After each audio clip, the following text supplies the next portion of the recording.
ಎಷ್ಟೇ ಮೂಗುದಾರ ಹಾಕಿದ್ರು ಕೂಡ ರಾಜ್ಯದಲ್ಲಿ ಮೈಕ್ರೋ ಫೈನಾನ್ಸ್ ಹಾವಳಿ ನಿಂತಿಲ್ಲ. ಇನ್ನೂ ಕೂಡ ಮೈಕ್ರೋ ಫೈನಾನ್ಸ್ ಕಿರುಕುಳ ಮುಂದುವರೆದಿದೆ. ಒಂದು ಕಂತಿನ ಹಣ ಕಟ್ಟದ ಇದ್ದಿದ್ದಕ್ಕೆ ತಡರಾತ್ರಿ ಮನೆಗೆ ಬಂದಿದ್ದಾರೆ ಸಿಬ್ಬಂದಿ. ಹಾಸನದ ಅರಕಲಗೂಡಿನ ಮಲ್ಲಪಟ್ಟಣ ಕಾಲೋನಿಯಲ್ಲಿ ಈ ಘಟನೆ ನಡೆದಿದೆ. ಕೇವಲ ಒಂದು ಕಂತಿನ ಹಣ ಕಟ್ಟದೇ ಇದ್ದಿದ್ದಕ್ಕೆ ತಡರಾತ್ರಿ ಮನೆಗೆ ಬಂದು ಕಿರುಕುಳ ಕೊಟ್ಟಿದ್ದಾರೆ. ಬಿಎಸ್ಎಸ್ ಫೈನಾನ್ಸ್ನಲ್ಲಿ ವೆಂಕಟೇಶ್ ಅನ್ನುವಂತಹ ವ್ಯಕ್ತಿ ಸಾಲ ಪಡೆದಿದ್ದು ಕಾನೂನು ಮೀರಿ ರಾತ್ರಿ ಮನೆ ಬಳಿಗೆ ಬಂದು ಹಣಕ್ಕಾಗಿ ಪೀಡಿಸಿದ್ದಾರೆ ಸಿಬ್ಬಂದಿ. ಫೈನಾನ್ಸ್ ಸಿಬ್ಬಂದಿ ಕಿರಿಕಿಗೆ ಪೊಲೀಸರಿಗೆ ತಿಳಿಸಿದ್ದಾರೆ ವೆಂಕಟೇಶ್ ಈ ತರ ಆಗ್ತಾ ಇದೆ ಅಂತ. ಹಣ ಕಟ್ಟುವ ಭರವಸೆ ಕೊಟ್ಟರೂ ಕೂಡ ಸಿಬ್ಬಂದಿ ಇನ್ನೂ ಕೂಡ ಕಿರುಕುಳ ಕೊಡ್ತಾ ಇದ್ದಾರೆ ಅನ್ನುವಂಥದ್ದು. ಆದರೆ ಸಿಬ್ಬಂದಿಯ ಕಿರುಕುಳ ನಿಂತಿಲ್ಲ.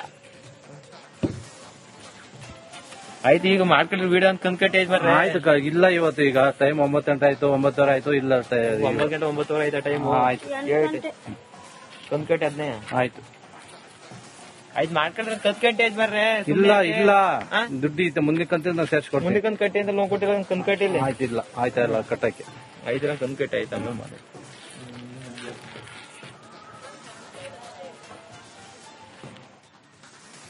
ಇನ್ನಷ್ಟು ಅಪ್ಡೇಟ್ ಪಡ್ಕೊಳ್ಳೋಣ. ನಮ್ಮ ಪ್ರತಿನಿಧಿ ಖುಷ್ವಂತ್ ಫೋನ್ ಕನೆಕ್ಟ್ ಆಗಿದ್ದಾರೆ. ಖುಷ್ವಂತ್, ಎಷ್ಟು ಸಾಲ ಮಾಡಿದ್ರಂತೆ, ಏನ್ ಕತೆ ಇದು, ಯಾವ ಕಾರಣಕ್ಕೋಸ್ಕರ ಸಾಲ ಮಾಡಿದ್ರು? ಒಂದು. ಎರಡನೇದು, ರಾಜ್ಯ ಸರ್ಕಾರ ಇಷ್ಟೆಲ್ಲ ಬಿಗಿ ನಿಯಮಾವಳಿಗಳನ್ನ ತಂದರೂ ಕೂಡ ಮೈಕ್ರೋ ಫೈನಾನ್ಸ್ ಕಿರುಕುಳ ನಿಂತಿಲ್ಲ, ಅದು ಮುಂದುವರೆದೇ ಇದೆ.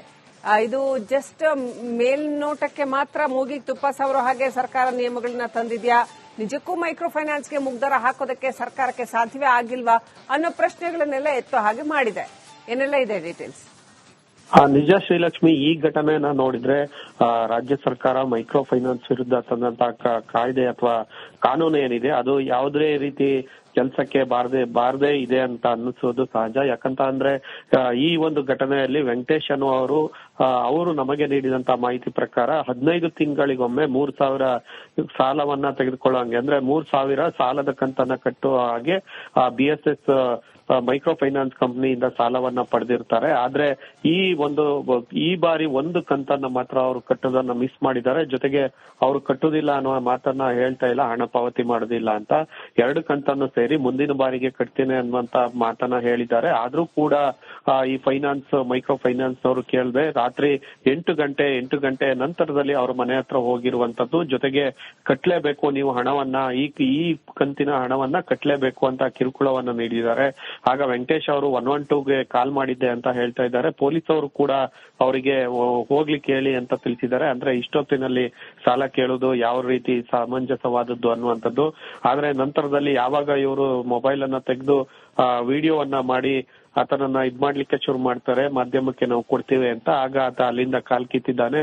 ಆದ್ರೆ ಈ ಒಂದು ಘಟನೆಯಿಂದ ಇನ್ನೂ ಹಾಸನದಲ್ಲಿ ಮೈಕ್ರೋ ಫೈನಾನ್ಸ್ ಕಿರುಕುಳ ನಿಂತಿಲ್ಲ. ಜೊತೆಗೆ ಈ ಒಂದು ಮೈಕ್ರೋ ಫೈನಾನ್ಸ್ ವಿರುದ್ಧ ಸರ್ಕಾರ ತಂದಿರುವಂತಹ ಕಾನೂನು ಏನಿದೆ ಅದು ಕೂಡ ಅಂತಹ ಗಟ್ಟಿ ಇಲ್ಲ ಅನ್ನುವಂಥದ್ದು ಗೊತ್ತಾಗುತ್ತೆ. ಯಾಕಂತ ಅಂದ್ರೆ ಆ ರೀತಿಯಾಗಿ ಒಂದ್ ರೀತಿ ಸರಿಯಾದ ಕಾನೂನು ತಂದಿದ್ರೆ ಬಹುಶಃ ಈ ವ್ಯಕ್ತಿ ಈ ರೀತಿ ವರ್ತನೆಯನ್ನ ತೋರ್ತಿರ್ಲಿಲ್ಲ ಅನ್ನುವಂಥದ್ದು. ಜೊತೆಗೆ ಇಂಥವ್ರ ವಿರುದ್ಧ ಕ್ರಮವನ್ನು ಕೂಡ ಕೈಗೊಳ್ಳಬೇಕಾಗಿದೆ.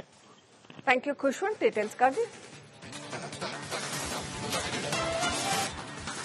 ಸರ್ಕಾರ ಎಷ್ಟೇ ಮೂಗುದಾರ ಹಾಕಿದ್ರು ಕೂಡ ರಾಜ್ಯದಲ್ಲಿ ಮೈಕ್ರೋ ಫೈನಾನ್ಸ್ ಹಾವಳಿ ನಿಂತಿಲ್ಲ. ಇನ್ನೂ ಕೂಡ ಮೈಕ್ರೋ ಫೈನಾನ್ಸ್ ಕಿರುಕುಳ ಮುಂದುವರೆದಿದೆ. ಒಂದು ಕಂತಿನ ಹಣ ಕಟ್ಟದ ಇದ್ದಿದ್ದಕ್ಕೆ ತಡರಾತ್ರಿ ಮನೆಗೆ ಬಂದಿದ್ದಾರೆ ಸಿಬ್ಬಂದಿ. ಹಾಸನದ ಅರಕಲಗೂಡಿನ ಮಲ್ಲಪಟ್ಟಣ ಕಾಲೋನಿಯಲ್ಲಿ ಈ ಘಟನೆ ನಡೆದಿದೆ. ಕೇವಲ ಒಂದು ಕಂತಿನ ಹಣ ಕಟ್ಟದ ಇದ್ದಿದ್ದಕ್ಕೆ ತಡರಾತ್ರಿ ಮನೆಗೆ ಬಂದು ಕಿರುಕುಳ ಕೊಟ್ಟಿದ್ದಾರೆ. ಬಿಎಸ್ಎಸ್ ಫೈನಾನ್ಸ್ನಲ್ಲಿ ವೆಂಕಟೇಶ್ ಅನ್ನುವಂತಹ ವ್ಯಕ್ತಿ ಸಾಲ ಪಡೆದಿದ್ದು ಕಾನೂನು ಮೀರಿ ರಾತ್ರಿ ಮನೆ ಬಳಿಗೆ ಬಂದು ಹಣಕ್ಕಾಗಿ ಪೀಡಿಸಿದ್ದಾರೆ ಸಿಬ್ಬಂದಿ. ಫೈನಾನ್ಸ್ ಸಿಬ್ಬಂದಿ ಕಿರಿಕಿಗೆ ಪೊಲೀಸರಿಗೆ ತಿಳಿಸಿದ್ದಾರೆ ವೆಂಕಟೇಶ್ ಈ ತರ ಆಗ್ತಾ ಇದೆ ಅಂತ. ಹಣ ಕಟ್ಟುವ ಭರವಸೆ ಕೊಟ್ಟರೂ ಕೂಡ ಸಿಬ್ಬಂದಿ ಇನ್ನೂ ಕೂಡ ಕಿರುಕುಳ ಕೊಡ್ತಾ ಇದ್ದಾರೆ ಅನ್ನುವಂಥದ್ದು. ಆದ್ರೆ ಸಿಬ್ಬಂದಿಯ ಕಿರುಕುಳ ನಿಂತಿಲ್ಲ. ಆಯ್ತು, ಈಗ ಮಾಡ್ಕೊಂಡ್ರೆ ವಿಡಿಯೋ ಅಂತ ಕಂದ್ಕಟ್ಟೆ ಆಯ್ತು. ಇಲ್ಲ ಇವತ್ತು ಈಗ ಟೈಮ್ 9 ಗಂಟೆ ಆಯ್ತು, 9:00 ಆಯ್ತು. ಇಲ್ಲ 9 ಗಂಟೆ 9:00 ಆಯ್ತಾ ಟೈಮ್? ಆಯ್ತು ಕಂದ್ಕಟ್ಟೆ ಅದನ್ನೇ ಆಯ್ತು. ಆಯ್ತು ಮಾಡ್ಕೊಂಡ್ರೆ ಕಂದ್ಕಟ್ಟೆ ಬರ್ರೆ. ಇಲ್ಲ ದುಡ್ಡು ಇತ್ತು ಮುಂದೆ ಕಂತ ನಾವು ಸೇರ್ಸ್ಕೊಡ್ತೀವಿ. ಮುಂದೆ ಕಂದ್ಕಟ್ಟೆ ಅಂತ ಲೋನ್ ಕೊಟ್ಟಿಲ್ಲ, ಕಂದ್ಕಟ್ಟೆ ಇಲ್ಲ. ಆಯ್ತಿಲ್ಲ ಆಯ್ತಾ ಇಲ್ಲ ಕಟ್ಟಕ್ಕೆ. ಆಯ್ತು ಕಂದ್ಕಟ್ಟೆ ಆಯ್ತು ಆಮೇಲೆ ಮಾಡಿ.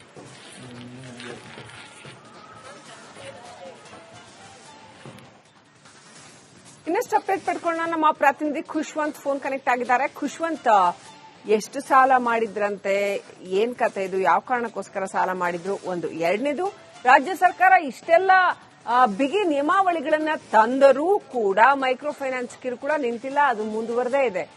ಇದು ಜಸ್ಟ್ ಮೇಲ್ನೋಟಕ್ಕೆ ಮಾತ್ರ ಮೂಗಿಗೆ ತುಪ್ಪ ಸವರೋ ಹಾಗೆ ಸರ್ಕಾರ ನಿಯಮಗಳನ್ನ ತಂದಿದ್ಯಾ, ನಿಜಕ್ಕೂ ಮೈಕ್ರೋ ಫೈನಾನ್ಸ್ಗೆ ಮುಗ್ದರ ಹಾಕೋದಕ್ಕೆ ಸರ್ಕಾರಕ್ಕೆ ಸಾಧ್ಯವೇ ಆಗಿಲ್ವಾ ಅನ್ನೋ ಪ್ರಶ್ನೆಗಳನ್ನೆಲ್ಲ ಎತ್ತೋ ಹಾಗೆ ಮಾಡಿದೆ.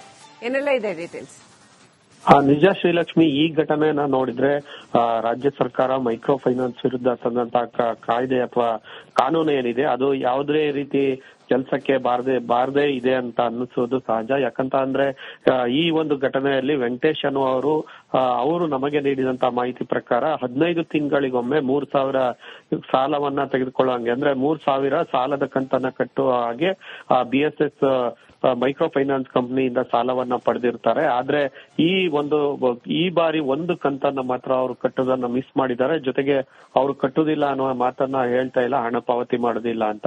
2 ಕಂತನ್ನು ಸೇರಿ ಮುಂದಿನ ಬಾರಿಗೆ ಕಟ್ತೇನೆ ಅನ್ನುವಂತ ಮಾತನ್ನ ಹೇಳಿದ್ದಾರೆ. ಆದ್ರೂ ಕೂಡ ಈ ಮೈಕ್ರೋ ಫೈನಾನ್ಸ್ ಅವರು ಕೇಳದೆ ರಾತ್ರಿ 8 ಗಂಟೆ ನಂತರದಲ್ಲಿ ಅವ್ರ ಮನೆ ಹತ್ರ ಹೋಗಿರುವಂತದ್ದು. ಜೊತೆಗೆ ಕಟ್ಲೇಬೇಕು ನೀವು ಹಣವನ್ನ, ಈ ಕಂತಿನ ಹಣವನ್ನ ಕಟ್ಲೇಬೇಕು ಅಂತ ಕಿರುಕುಳವನ್ನ ನೀಡಿದ್ದಾರೆ. ಆಗ ವೆಂಕಟೇಶ್ ಅವರು 112ಗೆ ಕಾಲ್ ಮಾಡಿದ್ದೆ ಅಂತ ಹೇಳ್ತಾ ಇದ್ದಾರೆ. ಪೊಲೀಸ್ ಅವರು ಕೂಡ ಅವರಿಗೆ ಹೋಗ್ಲಿಕ್ಕೆ ಹೇಳಿ ಅಂತ ತಿಳಿಸಿದ್ದಾರೆ. ಅಂದ್ರೆ ಇಷ್ಟೊತ್ತಿನಲ್ಲಿ ಸಾಲ ಕೇಳುವುದು ಯಾವ ರೀತಿ ಸಮಂಜಸವಾದದ್ದು ಅನ್ನುವಂಥದ್ದು. ಆದ್ರೆ ನಂತರದಲ್ಲಿ ಯಾವಾಗ ಇವರು ಮೊಬೈಲ್ ಅನ್ನ ತೆಗೆದು ವಿಡಿಯೋವನ್ನ ಮಾಡಿ ಆತನನ್ನ ಮಾಡ್ಲಿಕ್ಕೆ ಶುರು ಮಾಡ್ತಾರೆ, ಮಾಧ್ಯಮಕ್ಕೆ ನಾವು ಕೊಡ್ತೀವಿ ಅಂತ, ಆಗ ಆತ ಅಲ್ಲಿಂದ ಕಾಲ್ ಕಿತ್ತಿದ್ದಾನೆ. ಆದ್ರೆ ಈ ಒಂದು ಘಟನೆಯಿಂದ ಇನ್ನೂ ಹಾಸನದಲ್ಲಿ ಮೈಕ್ರೋ ಫೈನಾನ್ಸ್ ಕಿರುಕುಳ ನಿಂತಿಲ್ಲ. ಜೊತೆಗೆ ಈ ಒಂದು ಮೈಕ್ರೋ ಫೈನಾನ್ಸ್ ವಿರುದ್ಧ ಸರ್ಕಾರ ತಂದಿರುವಂತಹ ಕಾನೂನು ಏನಿದೆ ಅದು ಕೂಡ ಅಂತಹ ಗಟ್ಟಿ ಇಲ್ಲ ಅನ್ನುವಂಥದ್ದು ಗೊತ್ತಾಗುತ್ತೆ. ಯಾಕಂತ ಅಂದ್ರೆ ಆ ರೀತಿಯಾಗಿ ಒಂದ್ ರೀತಿ ಸರಿಯಾದ ಕಾನೂನು ತಂದಿದ್ರೆ ಬಹುಶಃ ಈ ವ್ಯಕ್ತಿ ಈ ರೀತಿ ವರ್ತನೆಯನ್ನ ತೋರ್ತಿರ್ಲಿಲ್ಲ ಅನ್ನುವಂಥದ್ದು. ಜೊತೆಗೆ ಇಂಥವ್ರ ವಿರುದ್ಧ ಕ್ರಮವನ್ನು ಕೂಡ ಕೈಗೊಳ್ಳಬೇಕಾಗಿದೆ. ಥ್ಯಾಂಕ್ ಯು ಖುಷ್ವಂತ್, ಡೀಟೇಲ್ಸ್ಗಾಗಿ. ಸರ್ಕಾರ ಎಷ್ಟೇ ಮೂಗುದಾರ ಹಾಕಿದ್ರೂ ಕೂಡ ರಾಜ್ಯದಲ್ಲಿ ಮೈಕ್ರೋ ಫೈನಾನ್ಸ್ ಹಾವಳಿ ನಿಂತಿಲ್ಲ. ಇನ್ನೂ ಕೂಡ ಮೈಕ್ರೋ ಫೈನಾನ್ಸ್ ಕಿರುಕುಳ ಮುಂದುವರೆದಿದೆ. ಒಂದು ಕಂತಿನ ಹಣ ಕಟ್ಟದ ಇದ್ದಿದ್ದಕ್ಕೆ ತಡರಾತ್ರಿ ಮನೆಗೆ ಬಂದಿದ್ದಾರೆ ಸಿಬ್ಬಂದಿ. ಹಾಸನದ ಅರಕಲಗೂಡಿನ ಮಲ್ಲಪಟ್ಟಣ ಕಾಲೋನಿಯಲ್ಲಿ ಈ ಘಟನೆ ನಡೆದಿದೆ. ಕೇವಲ ಒಂದು ಕಂತಿನ ಹಣ ಕಟ್ಟದ ಇದ್ದಿದ್ದಕ್ಕೆ ತಡರಾತ್ರಿ ಮನೆಗೆ ಬಂದು ಕಿರುಕುಳ ಕೊಟ್ಟಿದ್ದಾರೆ. BSS ಫೈನಾನ್ಸ್ನಲ್ಲಿ ವೆಂಕಟೇಶ್ ಅನ್ನುವಂತಹ ವ್ಯಕ್ತಿ ಸಾಲ ಪಡೆದಿದ್ದು ಕಾನೂನು ಮೀರಿ ರಾತ್ರಿ ಮನೆ ಬಳಿಗೆ ಬಂದು ಹಣಕ್ಕಾಗಿ ಪೀಡಿಸಿದ್ದಾರೆ ಸಿಬ್ಬಂದಿ. ಫೈನಾನ್ಸ್ ಸಿಬ್ಬಂದಿ ಕಿರಿಕಿಗೆ ಪೊಲೀಸರಿಗೆ ತಿಳಿಸಿದ್ದಾರೆ ವೆಂಕಟೇಶ್ ಈ ತರ ಆಗ್ತಾ ಇದೆ ಅಂತ. ಹಣ ಕಟ್ಟುವ ಭರವಸೆ ಕೊಟ್ಟರೂ ಕೂಡ ಸಿಬ್ಬಂದಿ ಇನ್ನೂ ಕೂಡ ಕಿರುಕುಳ ಕೊಡ್ತಾ ಇದ್ದಾರೆ ಅನ್ನುವಂಥದ್ದು. ಆದ್ರೆ ಸಿಬ್ಬಂದಿಯ ಕಿರುಕುಳ ನಿಂತಿಲ್ಲ. ಆಯ್ತು, ಈಗ ಮಾಡ್ಕೊಂಡ್ರೆ ವಿಡಿಯೋ ಅಂತ ಕಂದ್ಕಟ್ಟಿ ಆಯ್ತು. ಇಲ್ಲ ಇವತ್ತು ಈಗ ಟೈಮ್ 9 ಗಂಟೆ ಆಯ್ತು, 9:00 ಆಯ್ತು. ಇಲ್ಲ 9 ಗಂಟೆ 9:00 ಆಯ್ತಾ ಟೈಮ್? ಆಯ್ತು, ಕಂದ್ಕಟ್ಟಿ ಅದನ್ನೇ ಆಯ್ತು. ಆಯ್ತು, ಮಾಡ್ಕೊಂಡ್ರೆ ಕತ್ಕಟ್ಟಿ ಆಯ್ತು ಬರ್ರೆ. ಇಲ್ಲ ದುಡ್ಡು ಇತ್ತು, ಮುಂದೆ ಕಂತ ನಾವು ಸೇರ್ಸ್ಕೊಡ್ತೀವಿ. ಮುಂದೆ ಕಂದ್ಕಟ್ಟಿ ಅಂತ ನಾವು ಕೊಟ್ಟಿರೋ ಕಂದ್ಕಟ್ಟಿ ಇಲ್ಲ. ಆಯ್ತು, ಇಲ್ಲ ಆಯ್ತಾ ಕಟ್ಟಕ್ಕೆ ಆಯ್ತು, ಕಂದ್ಕಟ್ಟಿ ಆಯ್ತು ಆಮೇಲೆ ಮಾಡಿ.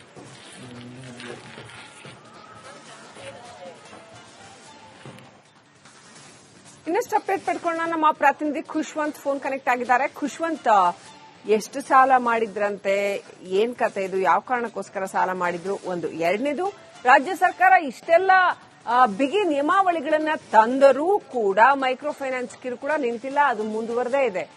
ಇದು ಜಸ್ಟ್ ಮೇಲ್ನೋಟಕ್ಕೆ ಮಾತ್ರ ಮೂಗಿಗೆ ತುಪ್ಪ ಸವರೋ ಹಾಗೆ ಸರ್ಕಾರ ನಿಯಮಗಳನ್ನ ತಂದಿದ್ಯಾ, ನಿಜಕ್ಕೂ ಮೈಕ್ರೋ ಫೈನಾನ್ಸ್ಗೆ ಮುಗ್ದರ ಹಾಕೋದಕ್ಕೆ ಸರ್ಕಾರಕ್ಕೆ ಸಾಧ್ಯವೇ ಆಗಿಲ್ವಾ ಅನ್ನೋ ಪ್ರಶ್ನೆಗಳನ್ನೆಲ್ಲ ಎತ್ತೋ ಹಾಗೆ ಮಾಡಿದೆ. ಏನೆಲ್ಲ ಇದೆ ಡೀಟೇಲ್ಸ್? ನಿಜ ಶ್ರೀಲಕ್ಷ್ಮಿ, ಈ ಘಟನೆಯನ್ನ ನೋಡಿದ್ರೆ ರಾಜ್ಯ ಸರ್ಕಾರ ಮೈಕ್ರೋ ಫೈನಾನ್ಸ್ ವಿರುದ್ಧ ತಂದಂತಹ ಕಾಯ್ದೆ ಅಥವಾ ಕಾನೂನು ಏನಿದೆ ಅದು ಯಾವುದೇ ರೀತಿ ಕೆಲಸಕ್ಕೆ ಬಾರದೆ ಇದೆ ಅಂತ ಅನ್ನಿಸೋದು ಸಹಜ. ಯಾಕಂತ ಅಂದ್ರೆ ಈ ಒಂದು ಘಟನೆಯಲ್ಲಿ ವೆಂಕಟೇಶ್ ಅನ್ನುವರು ಅವರು ನಮಗೆ ನೀಡಿದಂತ ಮಾಹಿತಿ ಪ್ರಕಾರ 15 ತಿಂಗಳಿಗೊಮ್ಮೆ 3,000 ಸಾಲವನ್ನ ತೆಗೆದುಕೊಳ್ಳುವಂಗೆ, ಅಂದ್ರೆ 3,000 ಸಾಲದ ಕಂತನ್ನ ಕಟ್ಟುವ ಹಾಗೆ BSS ಮೈಕ್ರೋ ಫೈನಾನ್ಸ್ ಕಂಪನಿಯಿಂದ ಸಾಲವನ್ನ ಪಡೆದಿರ್ತಾರೆ. ಆದ್ರೆ ಈ ಬಾರಿ ಒಂದು ಕಂತನ್ನ ಮಾತ್ರ ಅವರು ಕಟ್ಟೋದನ್ನ ಮಿಸ್ ಮಾಡಿದ್ದಾರೆ. ಜೊತೆಗೆ ಅವರು ಕಟ್ಟುದಿಲ್ಲ ಅನ್ನುವ ಮಾತನ್ನ ಹೇಳ್ತಾ ಇಲ್ಲ, ಹಣ ಪಾವತಿ ಮಾಡೋದಿಲ್ಲ ಅಂತ. 2 ಕಂತನ್ನು ಸೇರಿ ಮುಂದಿನ ಬಾರಿಗೆ ಕಟ್ತೇನೆ ಅನ್ನುವಂತ ಮಾತನ್ನ ಹೇಳಿದ್ದಾರೆ. ಆದ್ರೂ ಕೂಡ ಈ ಮೈಕ್ರೋ ಫೈನಾನ್ಸ್ ಅವರು ಕೇಳದೆ ರಾತ್ರಿ 8 ಗಂಟೆ ನಂತರದಲ್ಲಿ ಅವ್ರ ಮನೆ ಹತ್ರ ಹೋಗಿರುವಂತದ್ದು. ಜೊತೆಗೆ ಕಟ್ಲೇಬೇಕು ನೀವು ಹಣವನ್ನ, ಈ ಕಂತಿನ ಹಣವನ್ನ ಕಟ್ಲೇಬೇಕು ಅಂತ ಕಿರುಕುಳವನ್ನ ನೀಡಿದ್ದಾರೆ. ಆಗ ವೆಂಕಟೇಶ್ ಅವರು 112ಗೆ ಕಾಲ್ ಮಾಡಿದ್ದೆ ಅಂತ ಹೇಳ್ತಾ ಇದ್ದಾರೆ. ಪೊಲೀಸ್ ಅವರು ಕೂಡ ಅವರಿಗೆ ಹೋಗ್ಲಿಕ್ಕೆ ಹೇಳಿ ಅಂತ ತಿಳಿಸಿದ್ದಾರೆ. ಅಂದ್ರೆ ಇಷ್ಟೊತ್ತಿನಲ್ಲಿ ಸಾಲ ಕೇಳುವುದು ಯಾವ ರೀತಿ ಸಮಂಜಸವಾದದ್ದು ಅನ್ನುವಂಥದ್ದು. ಆದ್ರೆ ನಂತರದಲ್ಲಿ ಯಾವಾಗ ಇವರು ಮೊಬೈಲ್ ಅನ್ನ ತೆಗೆದು ವಿಡಿಯೋವನ್ನ ಮಾಡಿ ಆತನನ್ನ ಮಾಡ್ಲಿಕ್ಕೆ ಶುರು ಮಾಡ್ತಾರೆ, ಮಾಧ್ಯಮಕ್ಕೆ ನಾವು ಕೊಡ್ತೀವಿ ಅಂತ, ಆಗ ಆತ ಅಲ್ಲಿಂದ ಕಾಲ್ ಕಿತ್ತಿದ್ದಾನೆ.